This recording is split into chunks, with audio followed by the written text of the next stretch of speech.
lengkap. Kayak contoh ya, 1-30. Oh ya. Gue kan merasa seneng gitu loh. Wah, gue seneng nih gue punya set-setan lengkap gitu kan. Habis itu biasanya tidur lo nyenyak kayak kan. Cuma kalau satu aja belum dapat kan. Nih contoh kayak ini, gue masih ada satu nih yang belum kekumpul sampai sekarang.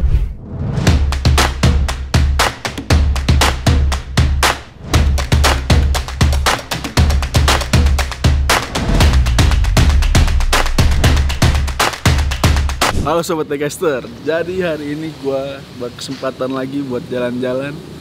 Tepatnya gue mau nemuin satu kolektor yang berdomisili di Bintaro. Gue kasih clue kali ya, clue-nya diecast-nya warna kuning. Apa tuh, Cok? Kuning-kuning apa tuh? Kuning-kuning ambang. Kuning ambang. Kuning ambang. Kuning ambang. Kuning ambang. Kuning ambang. Oke, kuning. Oh, Jadi kalau mau kita tahu, dan kebetulan kita udah sampai di TKP, kita langsung sikat aja ke dalam ke rumahnya. siap. Let's go. Nah, gua udah sampai di tempatnya. Kita langsung masuk aja coba. Siapa tahu ada orangnya di dalam. Kalau nggak ada, kita balik lagi. Nah, bisa lihat ada orangnya di dalam. Siapa dia? Let's go. Halo. Halo. Nah, langsung disambut. Let's go. Langsung datang kita. Silakan masuk ke Panco. Bisa lihat dulu dia kanan kirinya. Ada Ih. kelihatan kuning-kuningnya mungkin. Halo Om. Halo. Nah, Apa kabar? alhamdulillah sehat. Hari ini gua udah ketemu sama Om Feldani. Nah, Om Feldani ini koleksiannya Ferrari kuning. Betul Om ya? Ya, koleksi awal Ferrari kuning. Boleh diceritain kan nih Om, background Om Feldani nih, selain ngoleksi diecast itu kegiatannya ngapain aja Om? Oh, selain diecast, ya sekarang sih lagi dengan sepeda ya, sepeda mountain bike. Ya kebanyakan di situ sih. Selain bersihin diecast, rapihin diecastnya lagi.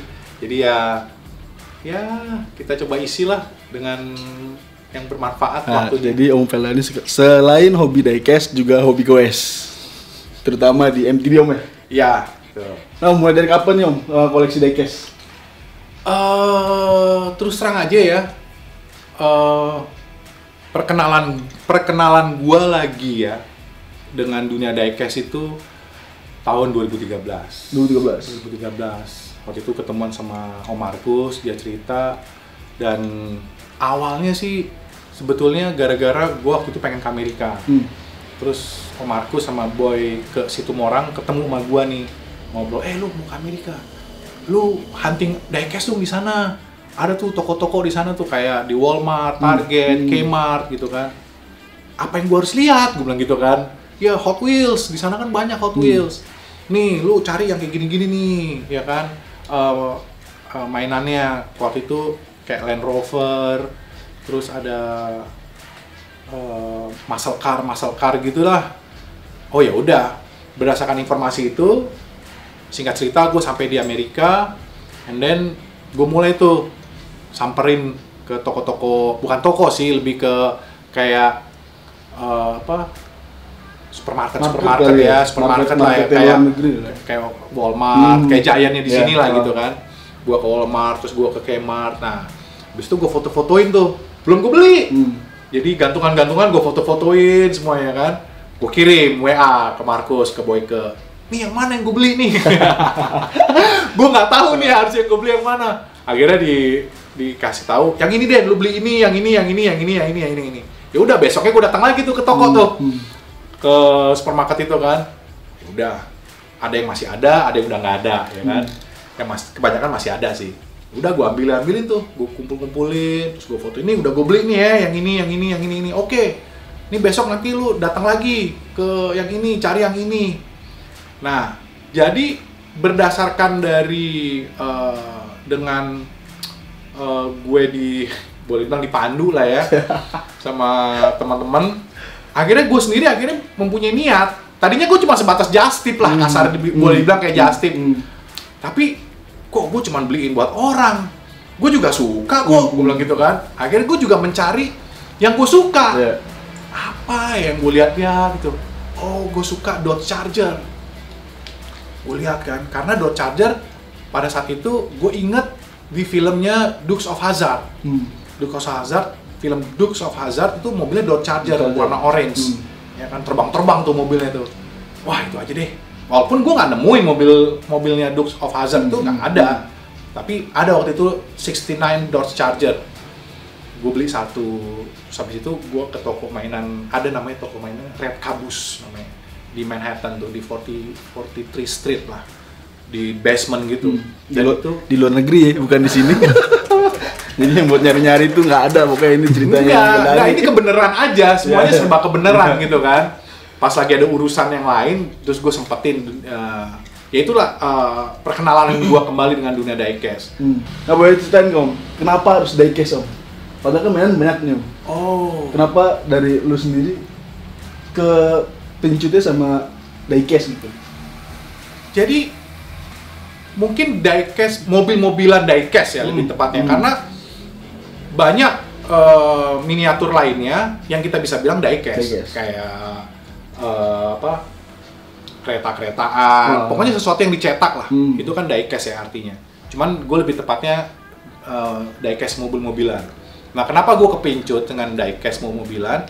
Karena emang gue sebetulnya juga suka mobil dari dulu gitu loh, dari zaman ya masih kecil lah, dari waktu itu bokap punya mobil DX ya kan, terus ada naik lagi ke Toyota Twin Cam, habis itu juga pernah punya hardtop juga, jadi emang gue suka gitu. Boleh dibilang kata-kata orang tuh kayak motorhead. Jadi emang dasarnya gue suka mobil. Dan lu dari situ juga udah mainan mobil ini? Iya, tanpa kita sadari sebetulnya anak laki-laki tumbuh kembangnya pasti melewati masa-masa di mana dia punya mainan untuk mengakomodir yang namanya motorik kasar. Jadi nggak setiap anak kecil tuh pasti akan melalui yang namanya motorik kasar dari umur 5 bulan kali apa gimana lah, pada saat dia udah bisa menggenggam. Nah dia kan butuh alat peraga untuk genggaman. Nah kayak gini, ini kan mainan toys, anak kecil pasti suka nih pegang, padahal dia cuma dipegang doang, ntar lama-lama aja lempar, ya kan, terus dimain-mainin, ditabrak-tabrakin, pasti ngelewatin itu. Dan salah satu alat peraga itu adalah mobil-mobilan. Selain ada mainan-mainan lainnya lah ya, kereta-keretaan, mungkin boneka nggak, itu perempuan, ya kan. Jadi kayak Barbie itu untuk motorik kasarnya perempuan. Nah jadi gue memang udah tahu lah dunia mainan dari kecil pasti enggak, tapi kan kita di bawah alam sadar kita. Ya, betul. That's why pada saat gue bertemu kembali lagi dengan dunia diecast ini, brings the memory, ya kan? Memori lu pasti akan, oh iya gue dulu inget banget, gue punya diecast, gue lupa waktu itu kalau nggak salah ya, Datsun Triple S. Itu gue kerok catnya, ya kan? Entah gimana pakai koin tuh gue kerok apa gimana. Abis itu gue beli Pilox. Itu customer pertama gue kali ya. Dan itu nggak ada yang gue Pilox cet. Gue seneng aja gitu loh, beda warna. Warnanya itu apa jadi warna apa gitu. Padahal berantakan. Ban-bannya sampai gue pilok-pilok juga ya kan. Cuman ya itulah yang gue inget gitu kan. Sehingga itu bring the memory lagi. Akhirnya di 2013 itu setelah gue dijadiin Justip sama temen, gue juga akhirnya kepincut lagi. Wah, gue Dodge Charger gue suka. Wah, terus akhirnya ada namanya Hot Wheels Cool Classic. Waktu itu gue ngeliat, kok di sini ada seri ya, ada 1/30, berarti ada 30 set nih, 30 mobil. Gue coba deh, gue mulai dari mengkoleksi, berusaha untuk melengkapi 30 mobil Cool Classic. Sampai sekarang masih ada? Sampai sekarang masih ada sampai sekarang nih. Ini yang pertama kali, setan pertama kali gue yang dari tahun 2013. Jadi waktu itu gue nemuin awalnya di Amerika nih. Gue lihat di sini, nomor 1, nomor 5, nomor 6. Jadi kayak puzzling gitu loh. Kayak puzzling. Gue beli semuanya, padahal ini gue gak suka. Ya kan, ini gue gak suka. Tapi, ini nih Volkswagen. Ini awalnya si Markus yang nitip nih. Volkswagen Beetle ini, nomor 14. nih si Marcos yang beli, gue beli ini kan, ternyata banyak. Gue beli juga, ya kan? Karena ini ada 30 nih. Nomor 14, berarti ada nomor 13, ada nomor 15. Gue kumpulin sampai akhirnya gue ketemu 30-30-nya. Berarti ini semua komplit Om? Dari Komplit udah. 30? Abis itu Hot Wheels Cool Classic ini keluar versi ini kan versi yang warna biru nih. Si mobil ini kartunya ada yang warna orange, ada yang warna merah, ada yang warna itu udah gue nggak ikutin lagi. Gue pengen yang warna biru aja udah. Gue pikir karena ya gue nggak mau di sini banget gitu kan. Gue cuman monumental aja ya, momentum di mana gue berkenalan dengan dunia diecast dan gue coba bermain dengan diecast. Ya itu apa waktu itu gue berusaha untuk melengkapi 30-30-nya. Dari 30 koleksi lu lengkap semua. Nah, gue lengkapi di sini. Setelah itu barulah gue berangkat. Mulailah terbuka istilahnya itu dunia diecast tuh ternyata luas. Nah, di situ gue bingung kan. Waduh, gue harus main di mana nih? Di sini gue nggak mungkin main di sini gitu kan. Gue nggak suka nih model-model gini. Ya berdasarkan perjalanan akhirnya dengan cepat gue menemukan, wah gue main Ferrari aja deh. Ferrari. Karena latar belakang gue waktu itu sempat kerja buat Marlboro. Marlboro kan sponsorin Ferrari kan di F1, terus sponsorin GP500, sponsorin WRC. Gue emang demen Ferrari karena waktu itu gue kerja buat Marlboro kan, sehingga wah coba Ferrari diecast tuh kayak apa? Mulai tuh gue searching, gue cari temen apa semua. Nah akhirnya ngambil kesimpulan kebanyakan yang main. Memang bener salah satu diecaster main Ferrari. Seri-seri Ferrari. Selain main yang lain ya. Itu collectible item. Ferrari itu salah satu collectible item. Akhirnya gue mutusin, oh ya Ferrari layak untuk dikoleksi. Karena peminatnya banyak. Cuman kebanyakan mereka main warna merah. Ya kan? Wah mainstream, gue bilang gitu. Gue nggak mau merah, jadi apa dong? Gue bilang gitu. Yang banyak setelah merah itu adalah kuning. Ya udah deh, gue main kuning aja deh, gue bilang gitu kan. Udah gue kumpulin tuh pelan-pelan, tanpa gue ngomong-ngomong kan. Ferrari kuning nih di Swapmeet, gue beli. Cuma akhirnya sampai orang, Den, lu kok kayaknya kuning Ferrari? Iya, gue main Ferrari kuning aja gitu kan. Emang kenapa? Nilainya kan nggak gede. Ya gue nggak, emang bukan nyari nilainya dulu gitu. Gue nyari yang sukanya dulu gitu kan. Dan gue punya alasan kenapa Ferrari kuning, gue bilang gitu kan. Ya logonya Ferrari warna kuning, gue bilang gitu kan. Terus negara di Itali, kota lahirnya Ferrari itu Maranello, benderanya kuning. Nah gitu kan. Jadi kayaknya nggak salah nih gue main di kuning. Terus ya bercandaannya lagi nih, kalau gue suatu waktu punya mobil Ferrari kuning, berarti gue lebih kaya daripada yang punya merah. Karena yang punya merah pasti orang pertama kali mau beli Ferrari itu pasti warna merah. Kalau lu udah punya Ferrari kuning, berarti lu punya warna merah. Berarti yang punya kuning ya lebih tajir lah ceritanya gitu. Nah, ini kan kalau buat kita lu kan banyak banget nih brand dari Hot Wheels. Iya. Nah, dari sekian banyak collection mobil diecast lu ada merek lain nggak sih Om? Maksudnya tuh jenis merek mobil-mobil itu ada apa sih gitu? Oh, kalau diecast banyak merek-mereknya. Nama-nama besarnya aja ya, kayak Hot Wheels, Tomica, Matchbox. Ya mungkin itu top 3-nya ya. Dan lu koleksi itu ada? Kebanyakan Hot Wheels. Oh, kebanyakan Hot Wheels. Nomor 2-nya Tomica. Matchbox gua nggak terlalu banyak. Coba kita geser ke tengah lagi Om. Kita mau lihat koleksinya Om Veldan ini. Kuning semua, gua kayak ngeliat pisang tuh kalau kuning semua. Dan gue akhirnya sempat punya nama buat koleksian gue, namanya Tumpeng Garage. Pernah hadir dan pernah menang tuh sebagai kolektor the most best boot collector untuk Tumpeng Garage di ID kedua. Gue tampil dengan koleksian gue yang kuning semua. Ya, yang kuning semua, dan gue bilang namanya Tumpeng Garage. Berarti kalau gue bisa bilang fokus lu di dunia mobilan diecast ini Ferrari berwarna kuning. Oh, gitu. Jadi mainannya gitu. Ada yang orang suka jenis model mobilnya dulu, mau warnanya apapun, yang penting Ferrari misalnya, atau Datsun, atau Bel Air, atau BMW, atau pokoknya gue maunya BMW, kayak gitu. Adalah ya kayak gue contohnya, oke, gue mau Ferrari, semuanya Ferrari, tapi yang kuning, ya kan? Ada juga orang mungkin mobilnya apa, warnanya apa, tapi satu model. Misalnya nih, gue mau Enzo Ferrari doang, gitu kan? Enzo Ferrari warna kuning. Dan hanya ya itu tadi Ferrari modelnya and then warnanya.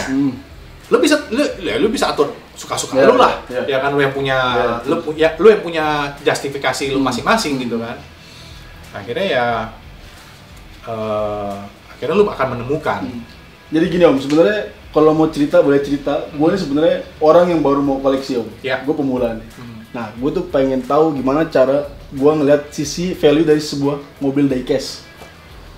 Oke, kalau kita bicara masalah value, itu nggak ada pasarannya, ya kan? Itu terbentuk di kalangan komunitas itu sendiri yang akan membentuk pasarnya itu kan. Di situ nggak ada formula jitu sih sebetulnya. Apakah diecast yang lama bernilai? Nggak juga. Banyak diecast lama sampai sekarang nggak ada nilainya gitu. Ada yang diecast baru keluar tahun lalu, nilainya langsung tinggi gitu kan. Nah jadi kalau kita bicara value, ya kembali lagi nggak akan ada standarisasi. Jadi yang perlu dilakukan adalah bagaimana kita sesering mungkin memperhatikan pergerakan model-model diecast. Sekarang kan gampang, bisa diperhatikan melalui sosial media kan. Transaksi-transaksi yang terjadi untuk model-model tertentu, ya kan. Wah ini nilainya sekian nih, atau bahkan ada yang menggorengnya, ya kan. Itu salah satu permainan sih kalau menurut gue. Masa sih kayak ginian digoreng sampai sekian banyak gitu kan. Lah jadi kembali lagi, kalau menilai value sebetulnya dari momentumnya sih. Diecast itu dikeluarkan and then seberapa banyak peminatnya, itu sedikit banyak yang bisa menjadi landasan bahwa diecast tersebut nanti akan punya nilai. Contoh, misalnya diecast keluaran convention, LA Convention gitu kan, yang dimana setiap tahun diadakan di Amerika. Nah itu kan koleksi-koleksi convention itu pasti mempunyai nilai gitu kan. Contohnya misalnya kayak gini nih. Ini convention yang baru kemarin. Ini tahun berapa Om? Tahun 2021 di LA ya kan. Ada drag bus and then ada Datsun 240Z. Nah ini koleksi yang boleh dibilang layak untuk disimpan. Karena memang dia di keluarnya hanya di LA Convention. Dia tidak dijual di gantungan, kasarnya gitu. Ini bukan pasaran. Terus diproduksinya juga limited edition. Ini 6.200. Ini 4.500. Yang drag bus 4.500. Berarti 4.500 seluruh dunia. Ya kebayang dong. Ini rare item nanti di kemudian hari gitu loh. Nah bagi orang-orang nanti yang ngumpulin drag bus nih, nah ini akan terbentuk pasarnya seperti itu. Orang-orang yang ngumpulin drag bus, dia pasti akan mencari barang-barang yang terbaru. Karena mungkin dari yang dulu udah lengkap nih. Dia tidak akan lengkap kalau dia nggak punya ini. Sehingga pada saat nanti si kolektor drag bus ini melihat barang ini, dia pasti akan, waduh gue mau beli ini. Nah disitulah terjadi value. Lu nggak punya, gua punya. Maka di situ akan ada ekonomi terjadi. Transaksi. Lu berani berapa, Jack? Ya kan, lu berani berapa? Berani berapa? Kayak gitu kan. Contoh kayak gini juga. Apalagi kalau kita bicara masalah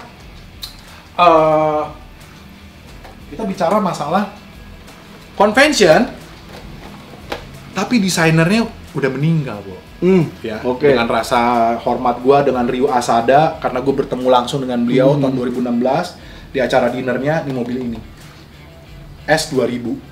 Ya, kebenaran warna kuning. Gue bukan fokusan S2000 Honda, tapi pada saat itu gue melihat, wah ini mobilnya bagus, dan gue datang di acara itu. Nah sekarang bagi kolektor yang ngumpulin S2000, kalau nggak ada mobil ini, ya lo nggak bisa dibilang lengkap dong. Nah kan seorang kolektor kan akan merasa seneng kalau koleksiannya tuh satu set lengkap. Kayak contoh ya, 1-30. Gue kan merasa seneng gitu loh. Wah gue seneng nih, gue punya set-setan lengkap gitu kan. Habis itu biasanya tidur lo nyenyak kayak kan. Cuma kalau satu aja belum dapat kan. Nih contoh kayak ini, gue masih ada satu nih. yang belum kekumpul sampai sekarang. Ini ada satu tiga mobil, ini satu gue belum punya. Itu sampai sekarang. Dan nyarinya susah banget. Kalau nanti ketemu, boleh dibilang kasarnya nih, dia berapa aja gue bayarin nih, asal masuk akal ya. Gue bilang gitu, sesuai dengan ya bukan berarti nanti satu itu orang ya bebas aja sih. Kalau emang tuh gila 100 juta, emang dasar dia nggak mau jual. Gitu. Pernah kok gue ketemu waktu itu Pisces nih. Gue ketemu sama orang yang punya banyak. Gue belum punya nih. T1 panel bus Pisces nih kan, races nih. Gue samperin, Om, saya bayarin dong satu. Enggak. Cih, pelit amat Om. Enggak, gue nggak mau. Kalau lu punya, gue bayarin sini. Anjing, gue bilang. Nah itu gue kesel banget tuh. Anjing, gue nggak ketemu nih.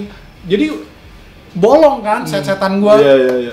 Ya alhamdulillah gue ketemu lagi di Amerika waktu itu. Akhirnya gue dapat dengan harga lebih bagus, lebih murah kasarnya. Berarti kan kalau lu tadi bilang ini nggak ada di gantungan, berarti lu sendiri yang datang ke konvensi. Gue kesana. Ya sebetulnya barang-barang ini juga bisa didapetin di sini juga. Banyak importir. Banyak teman-teman yang ngedatengin. Cuman mungkin nggak sebanyak. Cuman kalau udah importir kan ibaratnya harganya udah naik gitu kan. Dan nggak ada apa ya, kayak nggak ada kepuasan tersendiri mungkin ya. Iya, kebenaran gue dapat kesempatan untuk berkunjung ke LA Convention. Jadi di situ gue juga merasakan bagaimana sih dunia diecast di seluruh dunia, karena koleksi diecast itu dikenal di seluruh dunia. Jadi kalau lo main diecast, berarti koneksi lo, network lo seluruh dunia. Gitu. Itu lebih enak gitu menurut gue. Nah, berarti kan udah ngobain general diecast nih. Nah, gue sekarang mau nanya masalah perawatan. Karena pribadi kan sebagai newbie gue belum tahu nih cara merawat. Mungkin dari versi Om Feldani gitu kan. Gimana sih cara merawat diecast tuh? Mungkin pertanyaan yang bukan pertanyaan ya. Beberapa kolektor juga akan menjawab hal yang sama. Ya perawatannya nggak terlalu ribet-ribet amat sebetulnya gitu kan. Cuma tinggal bagaimana lu bisa disiplin aja untuk ngebersihin.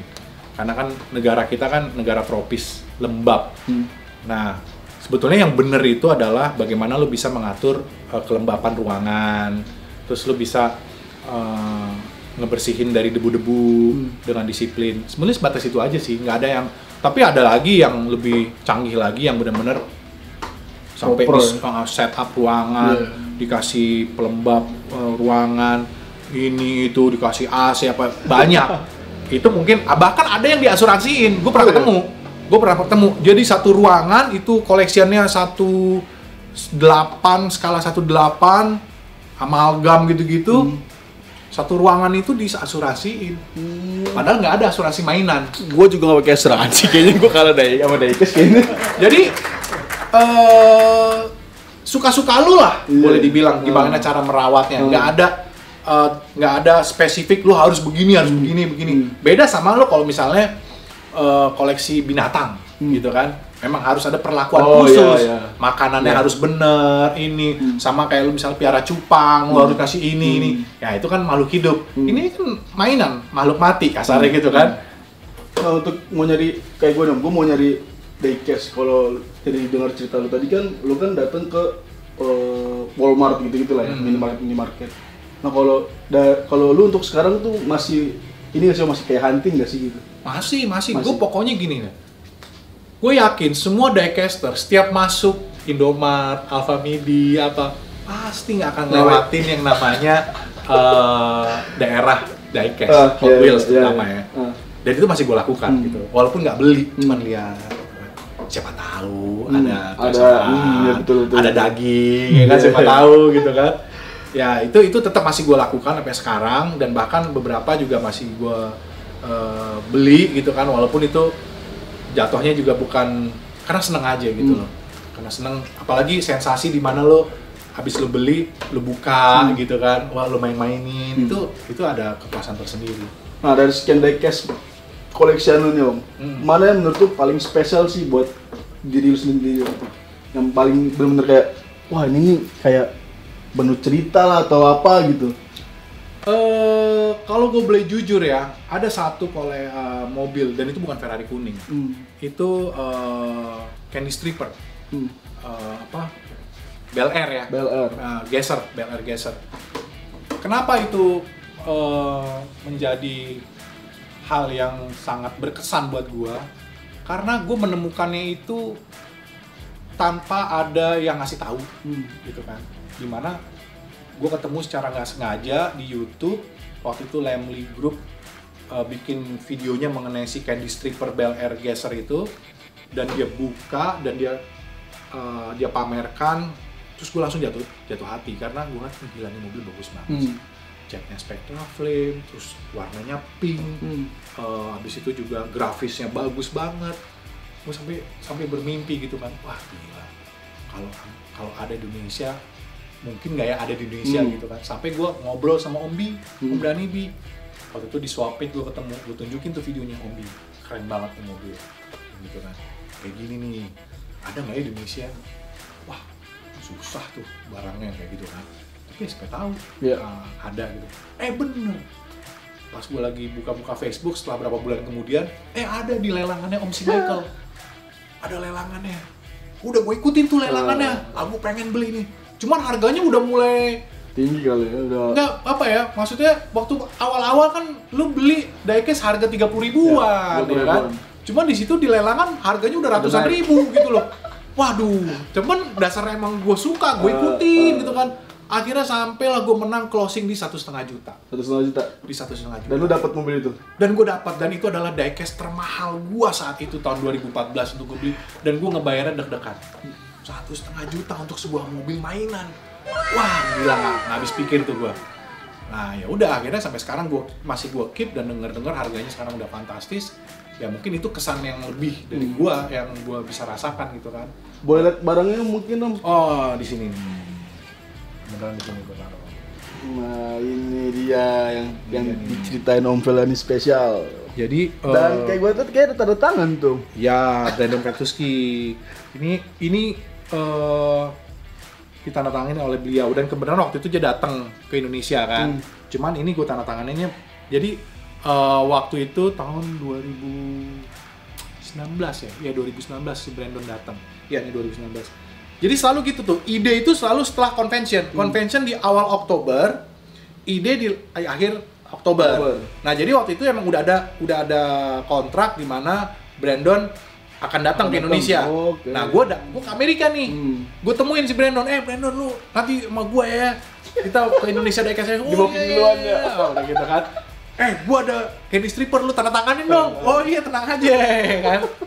Ya udah, akhirnya gue tanda tangannya di sana. Oh, berarti gitu. Duluan Om Felani yang tanda tanganin. Tulisannya di sini 2019 dan orang-orang yang punya ini yang ditandatangani sama Brandon pasti 2019. Karena emang kedatangan Brandon Petuski ke Indonesia tuh tahun 2019 di ide. Gitu. Jadi 2019. Oh, ya, kayak gitu sih.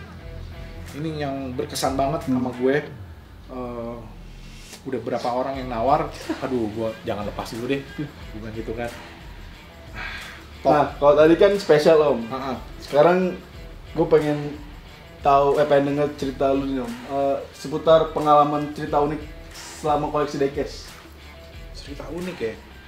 Cerita tahu ya, pengalaman lu hunting, mungkin ketemu sama lu hunting bareng anak kecil gitu kan Om, atau yang lainnya. Ada nggak nih Om? Kalau nggak ada kita skip aja kalau nggak ada. Enggak, gue nggak ingat. Cuman ada satu hal yang gue masih ingat, yaitu kembali lagi di Amerika lagi. Jadi semenjak itu kan gue kan emang sering lah bolak-balik ke Amerika gitu kan. Jadi selalu gue sempatin ke tempat-tempat diecast. Gue pernah satu keranjang tuh isinya diecast semua. Terus abis itu gue ngantri dong mau bayar. Terus itu gue dicolek sama nenek-nenek.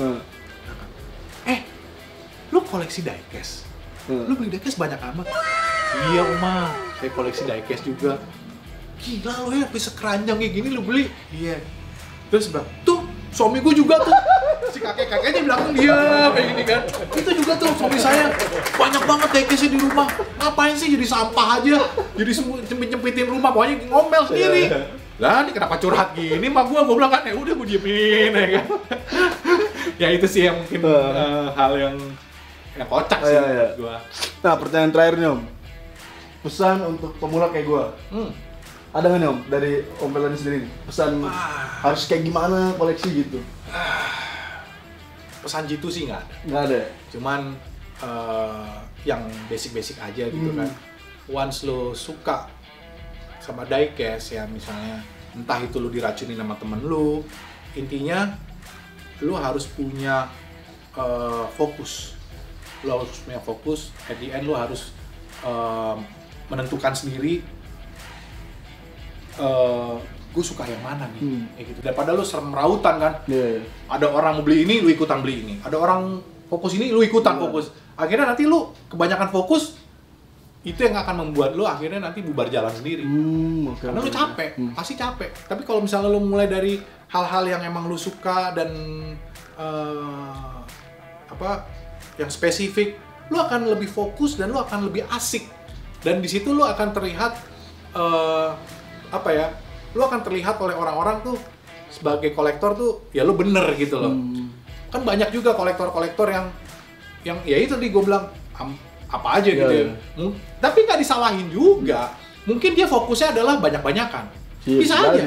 Ya kan nggak salah. Gue tujuan gue pengen ngumpulin diecast sebanyak-banyaknya. Apa aja gue beli gitu. Yang penting nih rumah semua tembok agak kelihatan lagi warna temboknya. Nggak ada masalah, akhirnya keren-keren juga jadi dekorasi kan. Betul. Satu rumahnya dikumpulin jadi diecast semuanya. Wall of diecast. Mungkin dia pengen jadi museum. Ya nggak pernah tahu, nggak salah juga. Tapi kalau emang lo punya kemampuan itu ya silahkan. Tapi kalau gue saranin, mulailah dari yang small. Sehingga lo juga nggak capek. Nanti kedepannya bakal kebentuk Om ya? Akan kebentuk, sama aja kayak orang lari lah. Lo nggak mungkin 10 km. Baru pertama kali lo sekilo dulu. Terus lo ngerasa, wah enak nih 10 kilo, besok 2 kilo, 3 kilo, akhirnya nanti lu bisa 10 kilo, akhirnya lu bisa maraton. Ya kayak gitulah, start from small, itu sih saran gue. Om, thank you banyak. Ya, Kita ngobrol banyak lagi nanti, jadi thank you.